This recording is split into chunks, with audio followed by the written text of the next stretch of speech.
ॐ सहना भवतु सहनौ भुनक्तु सह वीर्यं करवावहै तेजस्विनावधीतमस्तु मा विद्विषावहै। ॐ शान्ति शान्ति शान्तिः।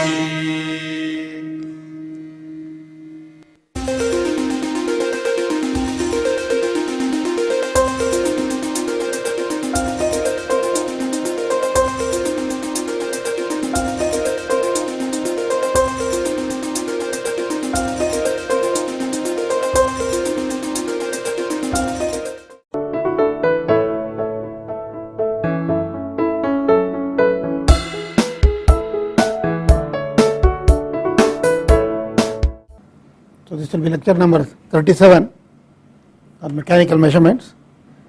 Towards the end of the last lecture, we were looking at the measurement of thermal conductivity by the use of a radial heat flow apparatus, and what we will do in this lecture is to start with an example based on data taken from a thermal conductivity apparatus which is in the radial heat flow method.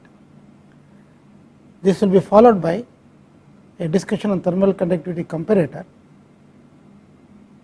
and an example 43, and then we will look at a transient technique, the laser flash method, which actually measures directly not the thermal conductivity but the thermal diffusivity, and then we will say how thermal conductivity can be estimated from that measurement. Once we have completed a discussion on thermal conductivity measurement, we will move on to the measurement of heat capacity, and we will, of course, if time permitting, we will take an example on that as well. So, the example number 42 is considering the data taken from a radial flow apparatus, and the delta, the gap between the inner cylindrical plug which is heated and the outer annular cylinder across which the heat is going to be transferred through a sample which is kept in that gap has a thickness of 0.3 millimeters, a very narrow gap between the inner and the outer cylinders. The heat flow area has been measured by measuring the diameter of the plug and the length accurately, and it is given as 0.0133 square meters. And the data actually was corresponds to an experiment that was performed with unused engine oil. The engine oil itself is characterized by SAE number 40, and it is taken from the can directly, a new can which is opened and directly taken, not used earlier. The experiment was conducted by supplying a heater voltage of 40 volts, and the heater has a resistance of 53.5 ohm, which is measured accurately. Actually, in this particular case, the manufacturer of the equipment specifies the voltage, specifies the resistance of the cartridge heater. The plug temperature is measured and the jacket temperature is also measured, and the two measurements are given 32.9 for the plug temperature and the jacket temperature is 28.2. So, you see that the difference in temperature between these two is the driving potential for the heat transfer. So, we are asked to find out the thermal conductivity of this oil sample, and also we would like to find out what is the errors in the measurement. We are interested in finding out what is the error bar on the thermal conductivity, given that the following uncertainties in the estimated values of in the values which are measured are given. Delta V, the voltage is measured with plus or minus 0.5 volts, which may be improved with a better apparatus, but in this case it is plus minus 0.5 volts, and delta T is known to be within plus minus 0.2 degrees Celsius. We also are given that a separate experiment has been performed to determine the heat loss as a function of the temperature difference between the plug and the jacket. If you remember, towards the end of the last lecture, I said that we can determine the heat loss as a function of the temperature difference by performing an experiment with a medium whose thermal conductivity has been or is known very accurately. So, one easy way of doing that is to perform the experiment with air within the narrow gap between the inner and the outer cylinder, and we know the thermal conductivity of air. Therefore, for different values of the temperature difference between the plug and the jacket, we can actually find out, estimate the heat loss by assuming that the thermal conductivity of the medium is known accurately. So, an experiment of that type has been performed, and the loss has been indicated as a function of theta. In fact, toward the end of the lecture I mentioned this expression. It is given by a cubic in this particular case, and the theta can be anywhere between 2 degrees and about half a degree and 10 degrees. That is the validity of this expression.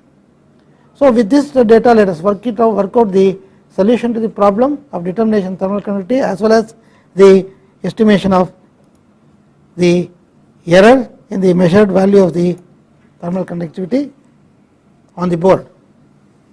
So, let me just write down first of all the data which is given.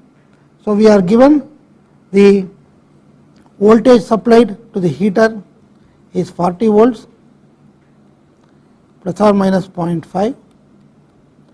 This will be the error bar. I am combining it here. We are also given that delta T is nothing but the plug temperature minus the jacket temperatures, and these are two are given 32.9 minus 28.2. These are the two measured values. This will give you 4.7 degrees Celsius, and each of the temperatures has got a plus or minus 0.2 degrees Celsius uncertainty. This is also specified in the problem. And the expression for the loss I can write down now, which is a function of theta, which is nothing but this is nothing but your theta in that expression. All I have to do is to substitute this into that expression, and I will get 0.0511 plus 0.206 into 4.7 plus 0.0118 into 4.7 squared minus 0.000153 into 4.7 whole cube, and this comes to 1.26 watts. The heat loss because of the temperature difference equal to 4.7 degrees between the plug and the jacket is 1.26 watts. Now, we will calculate the heat supplied to the heater. Heat supplied under the steady state, of course, this amount of heat supplied has to flow through the specimen oil sample, or some of it is of course lost from parasitic losses through other channels, and therefore, the heat transfer through the sample is the difference between the heat supplied and the loss. So, heat supplied can be calculated as the power, electric power is given by V squared by R. This will be 40 square divided by the resistance of 53.5 ohms. This gives you 29.91 watts. So, we can say that the heat transferred through the oil sample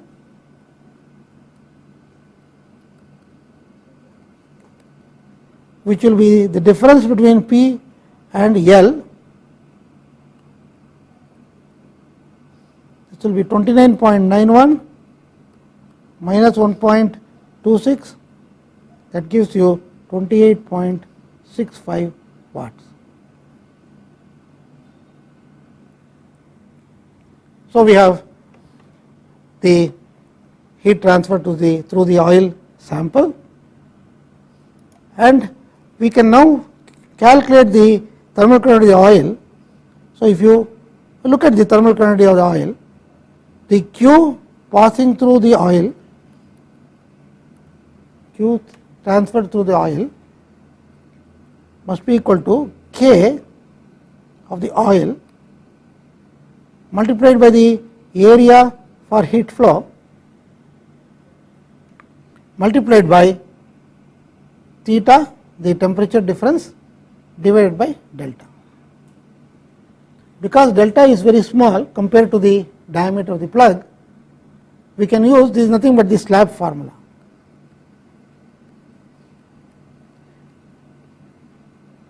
We are using the slab formula because the thickness of the oil film is very, very small compared to the diameter of the plug, and therefore, it is almost like a planar slab.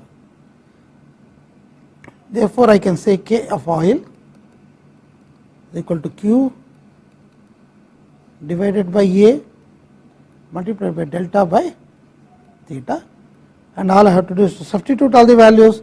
This will be 28.65 multiplied by delta is 0.3 into 10 to the power of minus 3. It is given in millimeters, so I have to convert it to meters.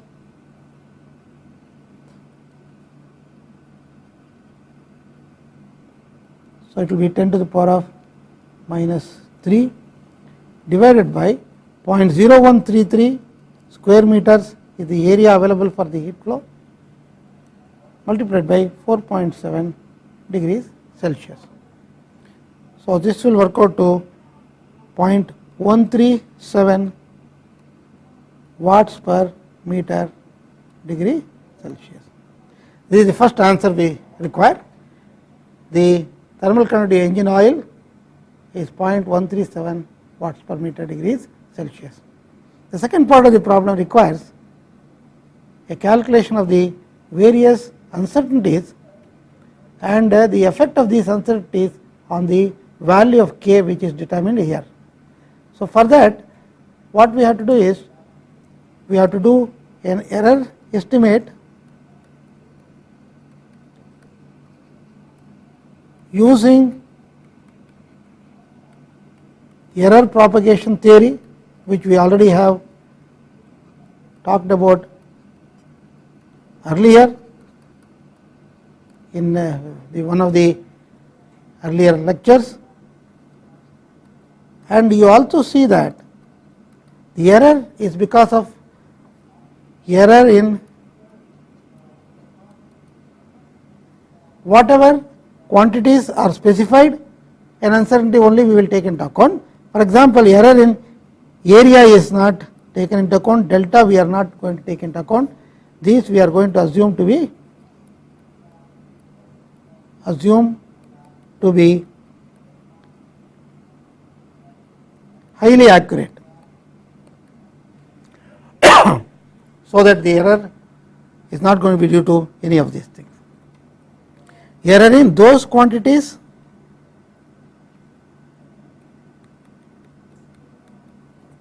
which have uncertainty specified in the problem.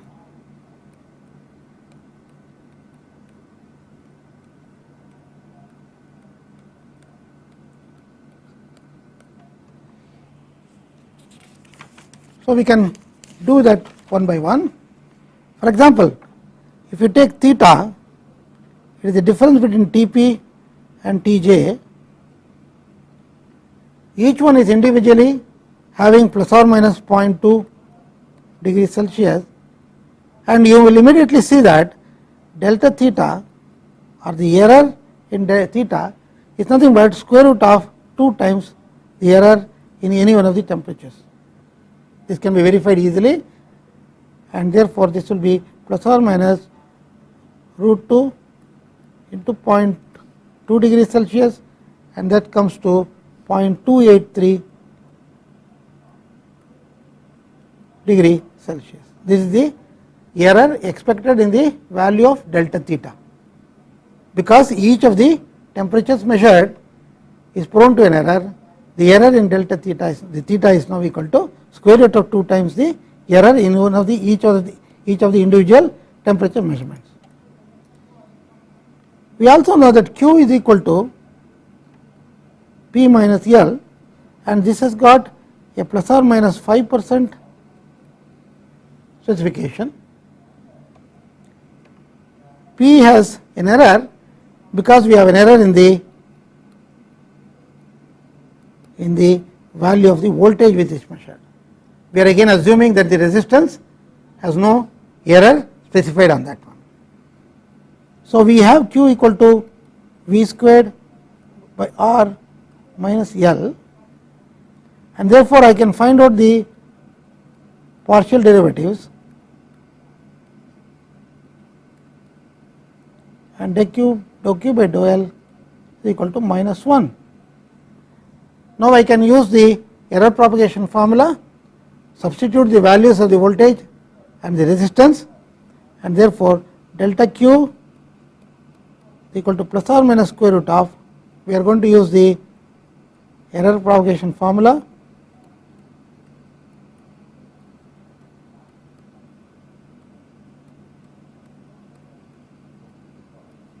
whole squared, and we can put it here.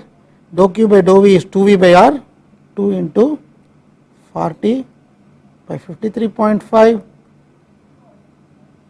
delta V is 0.5 whole squared, plus dou Q by dou L is minus 1 into delta L is 5%. That means that we have to put it as 5 by 100 into 1.26, which is the value we identified earlier as the loss. This gives you plus or minus 0.75 watts. There is an error, or there is an uncertainty of the measured value of the heat transfer through the sample of plus or minus 0.75 watts because of the error in the measured voltage as well as the error in the estimated value of the heat loss from the system. So, now I think we have all the things which are required to determine the error in K. So, we can just go back to the expression and see K of oil is Q passing through oil divided by the area of available for heat flow multiplied by delta divided by theta. A and delta do not have any error in them. Therefore, all I have to do is to, this is also in the form of a product of quantities divided by product of quantities. So, I can use the logarithmic differentiation, which you remember we have done earlier, and therefore, delta K, I will drop the subscript. We know we are talking only about the K of oil.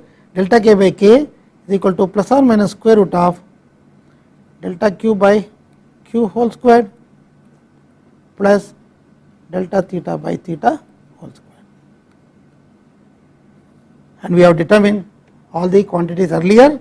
So, this will be plus or minus square root of delta Q is 0.75 divided by 28.65, which is the estimated value of Q, plus delta theta by theta is 0.283 divided by 4.7 whole squared.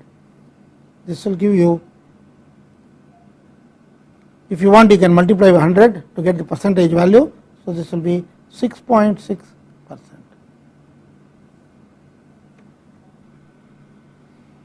We can now write the answer as the K oil equal to 0.137, which was determined earlier, plus minus 6.6% of this value, which works out to 0.009 so many watts per meter degrees Celsius. Just to recapitulate what we have done in evaluating the error bar or the uncertainty of the thermal conductivity of the oil, we have taken into account the errors or the uncertainties specified in the value of Q and theta, and the all other values have been assumed to have no uncertainties because they are not specified in the problem. Let us look at the loss term. which is given as a function of theta, and you can see that I have plotted the function loss versus the theta, which was the function given, cubic expression which was given, and in the specific problem we have considered the temperature difference is 4.7 and the corresponding value of the loss is 1.26, and if you remember the value of delta q, the uncertainty in the value of measured q is about 0.75 watts plus or minus 0.75, and you can see that the loss here is even larger than the uncertainty which we have specified, which you have got in the problem. Therefore, it is essential that the loss, which is about 1.26 watt in this particular case, is taken into account, because if you do not do that, you will incur a very large error in the value of k which is determined, even though the k itself has got an error of about 6.6% because of the uncertainties in the quantities that are measured. And of course, that includes also the uncertainty in the loss, because when you calculate the uncertainty you have taken into account, the uncertainty in loss also we have taken into account. So, with this we will take a look at another way of measuring thermal conductivity using what is called the thermal conductivity comparator, and it is very useful when you have the sample available in the form of rods, cylindrical specimens are available, and if you have a standard reference material SRM, which stands for standard reference material, whose thermal conductivity has been documented extensively and available in the literature, then we can take that standard reference material as one of the materials and prepare, as shown in this particular figure, take a specimen B of material whose thermal conductivity is not known, same diameter as the standard reference material, put them together, stack them like this, one above the other, insulate on the lateral side so that there is no heat loss from the lateral direction, and you subject it to a temperature difference, high temperature at the top and the low temperature at the bottom. Now, what we are doing by this thermal conductivity comparator is to place the two materials, the standard reference material whose thermal conductivity is known and the material whose thermal conductivity is to be determined, in series, and the heat transfer which occurs through the standard reference material is exactly the same as the heat transfer that takes place through the material whose thermal conductivity is to be determined. So, the common factor in these two, in the case of the standard reference material and the thermal material B, is that the same amount of heat is transferred through the sample as well as the standard reference material, assuming that there are no losses in the lateral direction.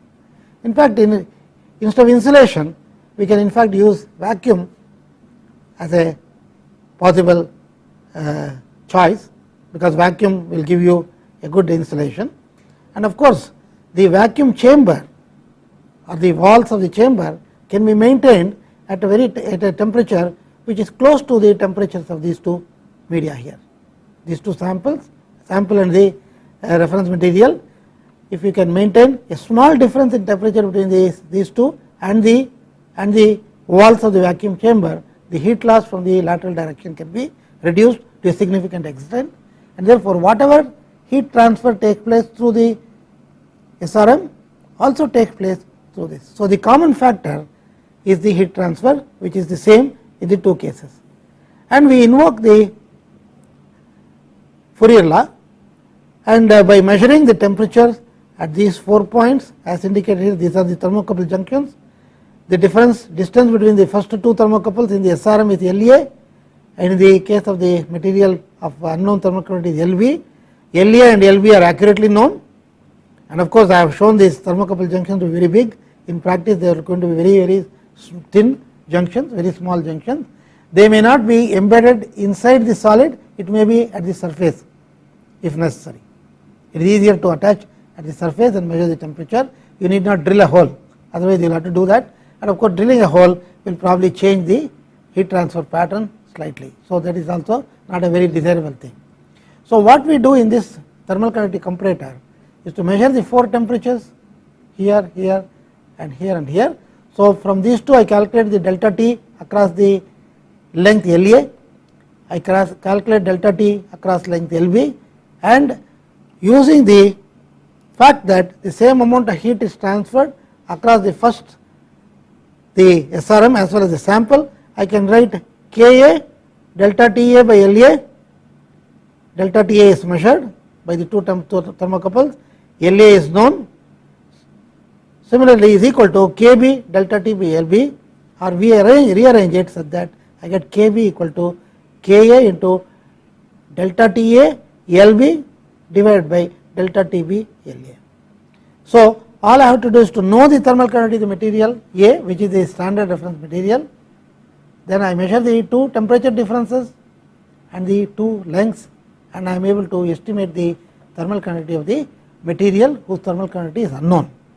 So a comparator, because we are comparing the performance of the two materials by imposing the same amount of heat transfer through each one of them.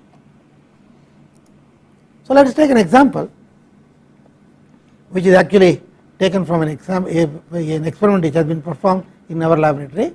So a thermal conductivity comparator uses a standard reference material whose thermal conductivity is known to be 45 plus or minus 2% watts per meter Kelvin. Two thermocouples, of course you can see here that it is a high temperature, high thermal conductivity material we are talking about, and therefore we will also have to use a relatively large length for the specimen to get adequate temperature drop. So two thermocouples placed at 22 plus or minus 0.25, this point plus or minus 0.25 is the uncertainty in the location of the thermocouple, indicate a temperature difference of 2.5 plus or minus 0.2, again this is the uncertainty in the thermal temperature difference which is measured. The material of unknown thermal conductivity is in series with the SRM as indicated in the comparator and indicates a temperature difference of 7.3 plus or minus 0.2 Kelvin across the length of 20 plus or minus 0.25 millimeters. So 22 and 20. So determine thermal conductivity of sample and its uncertainty. All the assumptions you make, you must try to mention them, and we will of course work out the solution on the board. What are the assumptions we make? We already have discussed them. Is the same amount of heat transfer take place through the two of them, the SRM as well as the sample. That means there is no heat loss from the lateral direction. In fact, in this case the contact between the two of them need not be very perfect, because we are not measuring the overall, the heat transfer itself is not measured. The temperature difference is measured, the heat transfer itself we need not measure, therefore heat transfer rate is not measured. We are measuring only the temperature differences and the length. So that is why it is a very interesting method, because the heat transfer itself is not measured, only the ratios are required. Delta Ta, delta Tb, La, Lb, these are the ratios. In fact, a comparator, any comparator for any property measurement will involve only the ratios. That is the basic idea. So let us work out the problem on the board.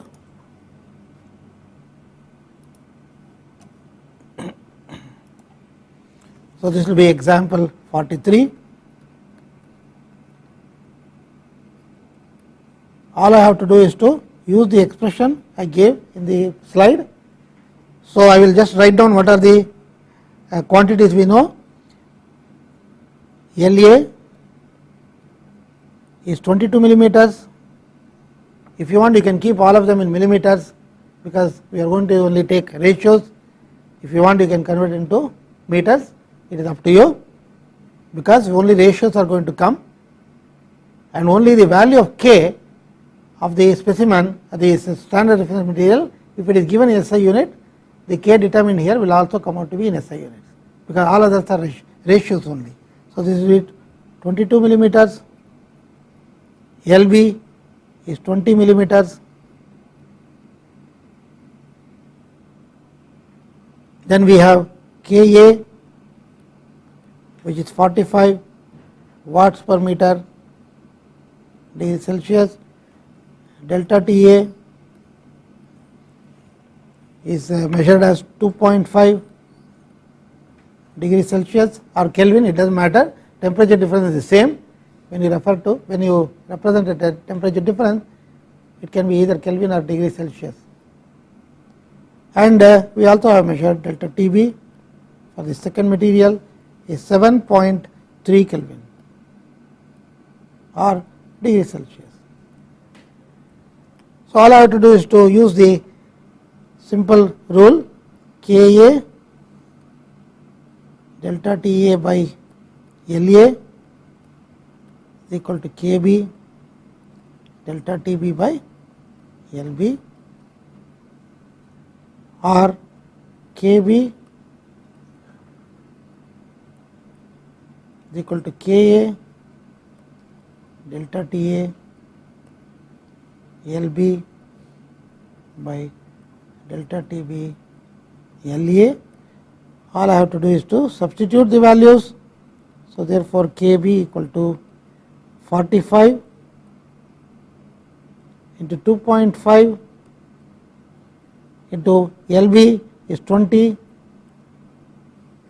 divided by 7.3 into 22. So this will give you a value of 14.01 watts per meter degree Celsius. It could have been easily visualized. The LA and LB are very close to each other, 20 millimeters and 22 millimeters, more or less equal, slightly different. Delta Ta is smaller than delta Tb. Therefore, we expect the temperature, the thermal conductivity of the second specimen to be lower than that of the standard reference material, which is very clear. Now all I have to do is to calculate the uncertainties. I have to use this expression. So we will go back here. Kb is equal to Ka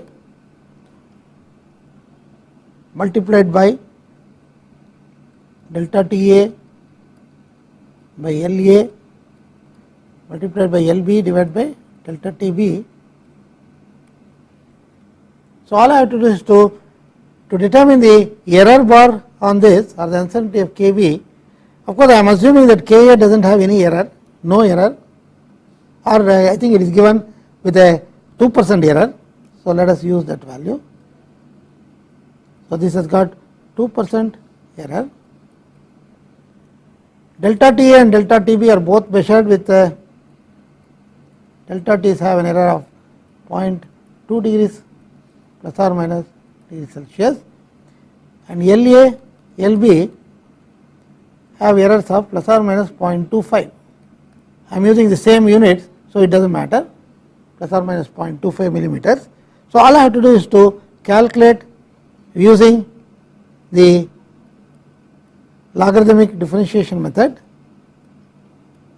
equal to plus or minus square root of delta Ka by Ka whole squared plus delta Ta by, I will say delta of delta Ta by delta Ta whole squared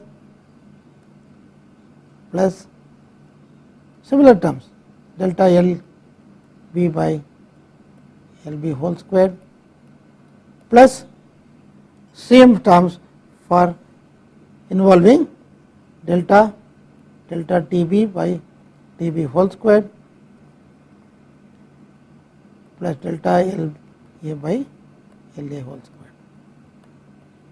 Due to error in all the quantities, I will not substitute all the values and keep looking at it. I will just say that delta Kb by Kb or delta Kb equal to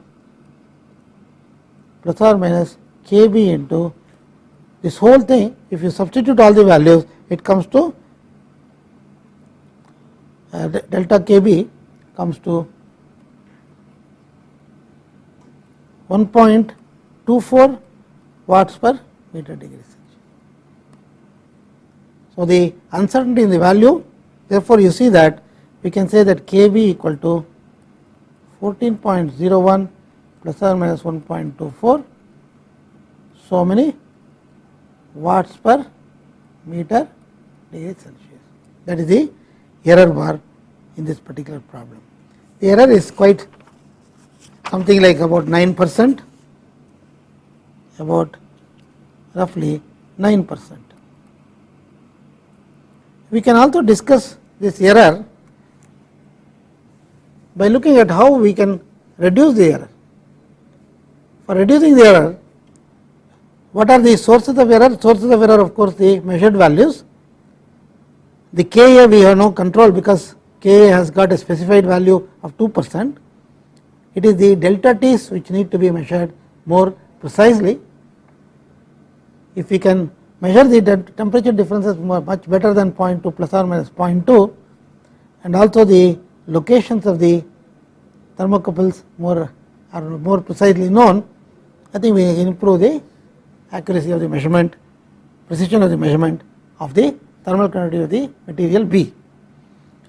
By suitable choice of various suitable improvement, if we can bring it down to about plus or minus 5%, that will be acceptable for most engineering applications.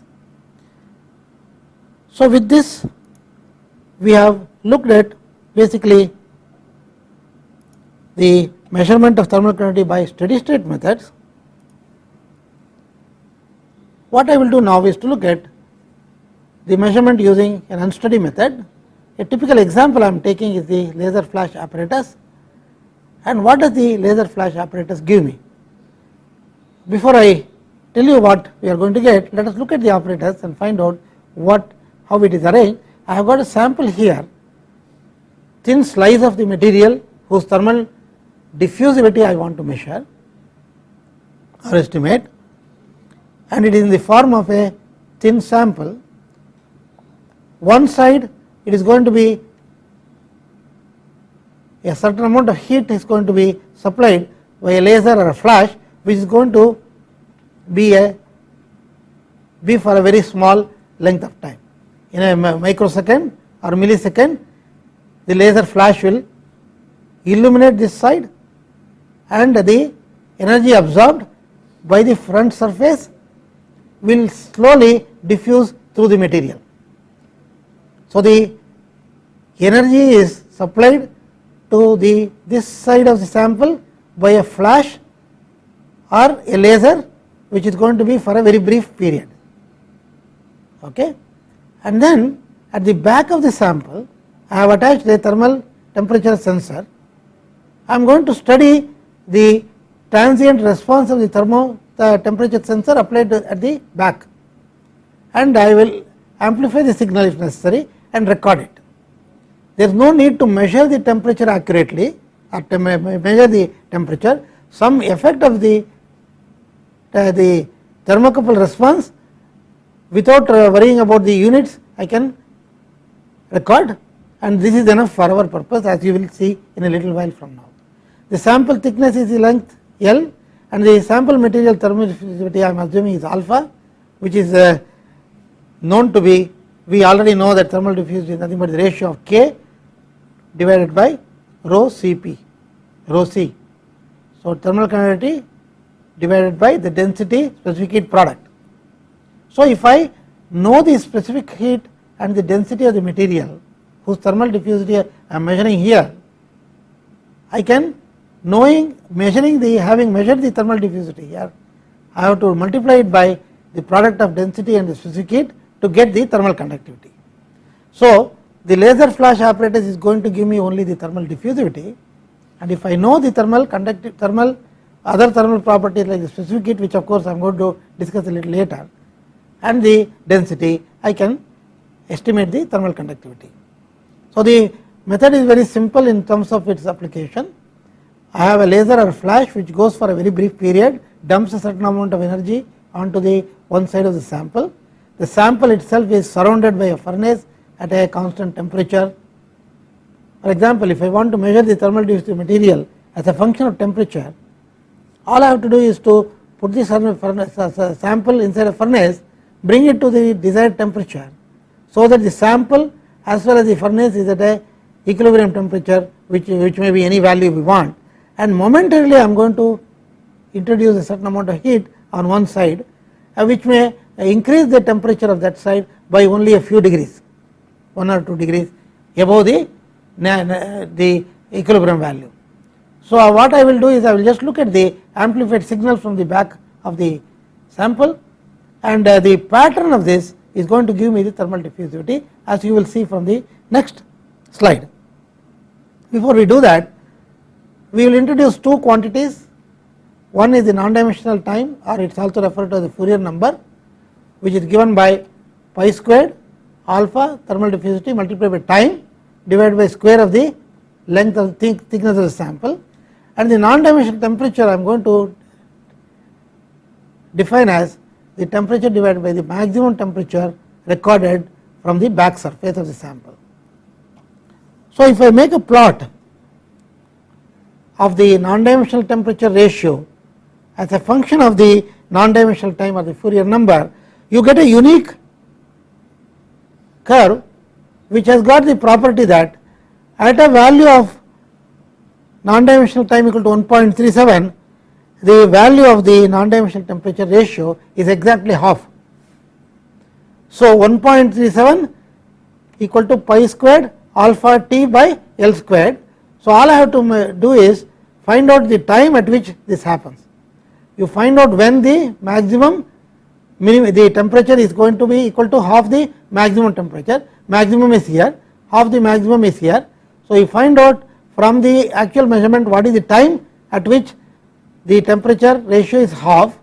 That should correspond to a non-dimensional time of 1.37, and therefore, you take pi squared alpha t, which is measured, divided by L squared, L is also known, is equal to 1.37. From this I will determine the alpha of the material. Alpha equal to, so 1.37 equal to pi squared alpha t, which is measured, divided by L squared. So, I can determine the thermal diffusivity. The method is somewhat expensive, and that is the only major drawback of the method, because the laser and the temperature recorder and so on are expensive equipment, but it is a very accurate way of determining the thermal diffusivity of materials. So, with that we come to a close as far as the thermal conductivity related topics are concerned.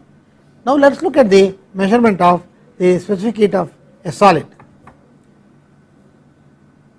So, I will describe only one experiment, and the idea with which I am going to describe the experiment is to indicate how the experiment is designed such that we can take into account the unknown things like heat loss during the experiment. It is estimated by a clever way of measuring the measurement. It is an estimation of the heat loss which is central to this particular measurement technique.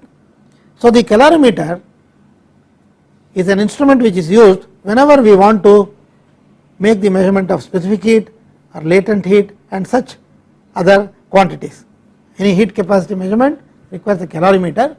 Calorimeter by definition involves the measurement of heat as a quantity which is going to be either going from one system to another system or redistribution of heat, and the idea is to measure this accurately and taking into account the losses which may be present in the system. Essentially, the calorimeter consists of an inner vessel which we call as the calorimeter, and the inner vessel consists of a thin walled vessel with a liquid. In this case, it may be water or some oil, and the temperature of this oil or the water is measured very accurately using a precision thermometer as indicated here. And there is an arrangement by which we can drop the hot mass, which is whose thermal specific heat which we want to measure. It can be easily transferred or immediately transferred to the inside by a suitable arrangement for dropping it. And also we have a stirrer which maintains the uniform temperature or promotes the mixing in the vessel, in the calorimetric vessel, and we surround it by a second vessel by a water jacket which is maintained at a constant temperature, and the temperature is measured using this thermometer which is shown here.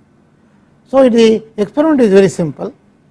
You take a certain amount of the material, usually in the form of beads or pieces of the material whose thermal specific heat I want to measure, heat it separately in a in a different environment. For example, you can put the material inside a oven, bring it to the desired temperature and immediately transfer it by dropping it to the calorimetric vessel, and immediately start after dropping you start noting down the temperature as a function of time. So, from the time temperature graph we will be able to estimate the specific heat of the material which has been dropped after being heated separately and then dropped. The initial temperature of the calorimeter as well as the water jacket will be the same, we can refer to as T1. The temperature of the mass which is being dropped can be taken as T3. Finally, the temperature of the calorimetric vessel goes to a value equal to T2. So, these are the temperatures which we are going to be interested in. So, once these temperatures have been measured, I can estimate the specific heat of the material. Before we go to the example, let us just look at the theoretical background required for explaining the material method. So, this is calorimetry.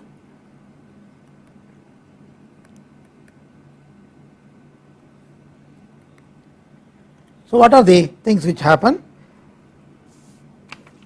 Let us look at the various features of this method. So, there are two parts to the experiment. One is the mixing process,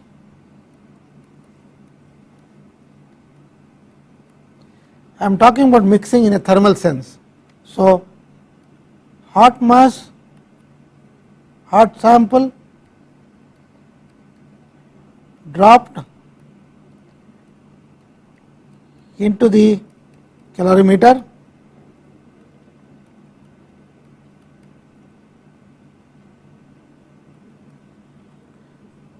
so the temperature of the mass which is dropped is higher than the temperature of the medium, either oil or water taken inside the calorimeter, and therefore the temperature of the water will increase. We are talking about very small temperature increase. How do we guarantee this? We guarantee by taking a small amount of the material whose thermal conductivity is to be measured. We have a large thermal mass for the calorimeter. So, increase guaranteed by having a large thermal mass for the calorimeter.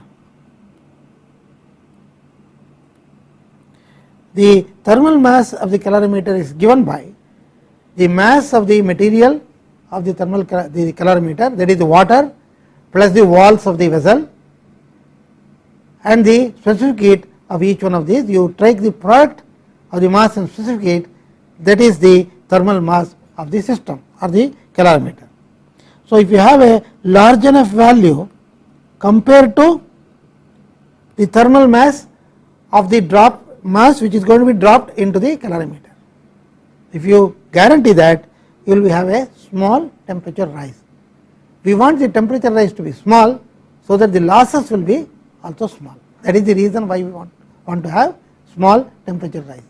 In fact, from measurement of point of view of the temperature, a larger temperature difference would be, larger temperature change would be desirable, but if you want to have a larger temperature difference, the losses also will be larger.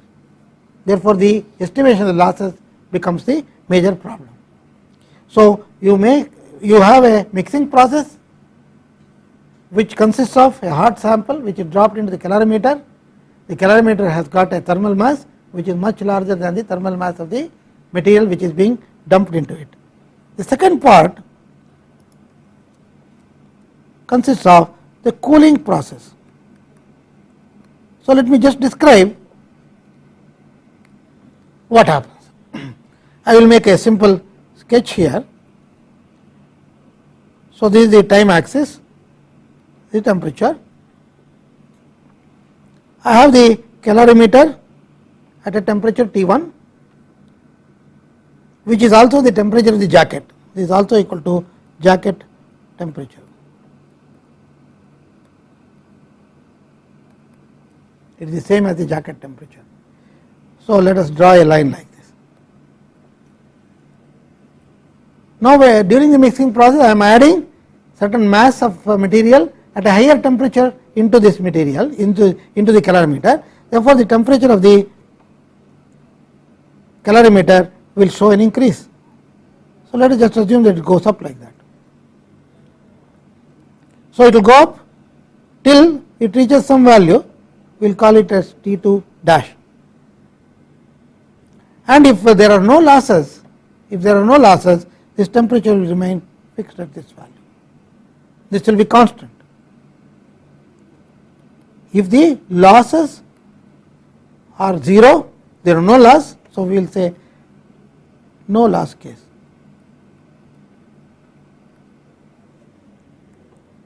But what happens in real practice? There will always be some loss. Therefore, we expect the temperature to go like this, not to the full value, but to some value we will call it as T2, which is less than T2 prime.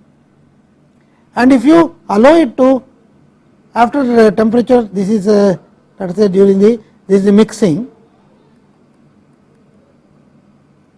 this is the time for which mixing is taking place, maybe a few seconds, and then the temperature will come down like this.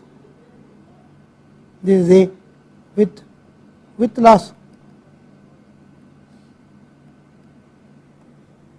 So if you have a loss, what will happen is that the temperature is going to be lower.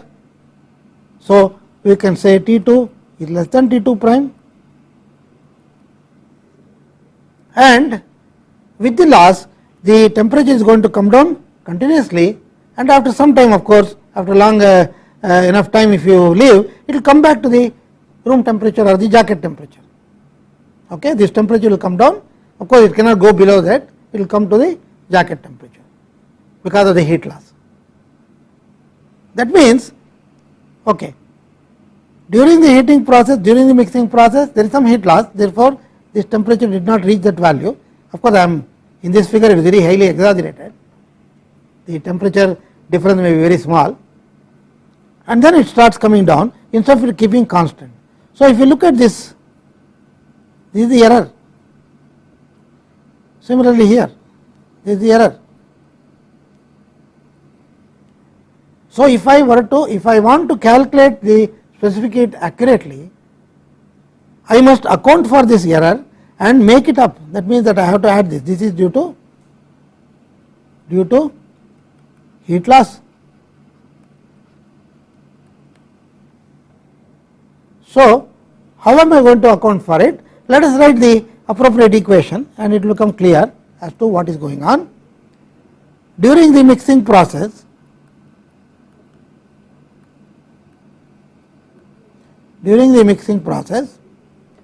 the amount of heat given up by the hot mass which is dropped into it. So heat given up by hot mass is equal to heat gain by calorimeter plus loss. So I can write the heat given up by the hot mass as the mass equal to mg specific heat product multiplied by T3 minus T2. T3 minus T2. It has come to the same temperature as that of the calorimeter at the end of the mixing process. The heat gained by the calorimeter is given by the thermal mass of the calorimeter, which I will call it as capital C, multiplied by T2 minus T1 plus, I will say, loss is capital L. So this is the equation. I can actually, I am measuring T2 I am measuring T3, I know mass of the solid which is transferred. I can actually use this expression to determine Cg as nothing but C into T2 minus T1 plus L divided by mg into T3 minus T2. So, the problem is, this is the problem, all these are measured and this has to be measured. So, how do we estimate L?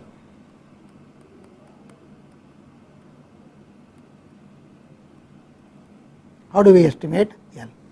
We can make a suitable assumption for this, that the loss is, if you remember in the radial flow heat conduction apparatus, we saw that the loss is proportional to the delta T, the temperature difference between the inner cylinder and the outer cylinder.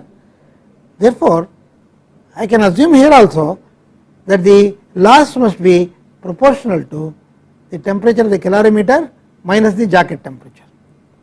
So, we know that it has to be determined by the difference in temperature between that, and therefore, we can assume that the loss is proportional to the temperature minus temperature T1. Actually, I can say that loss is proportional to equal to some K multiplied by T minus T1, and if I know what the value of K is, I will be able to actually determine the error or the loss, and then I will be able to determine the specific heat accurately. So, in the next lecture, I will complete this derivation of the required equations for this particular case, and then take up the example which will show how the specific heat of a material sample is determined by this method. Thank you.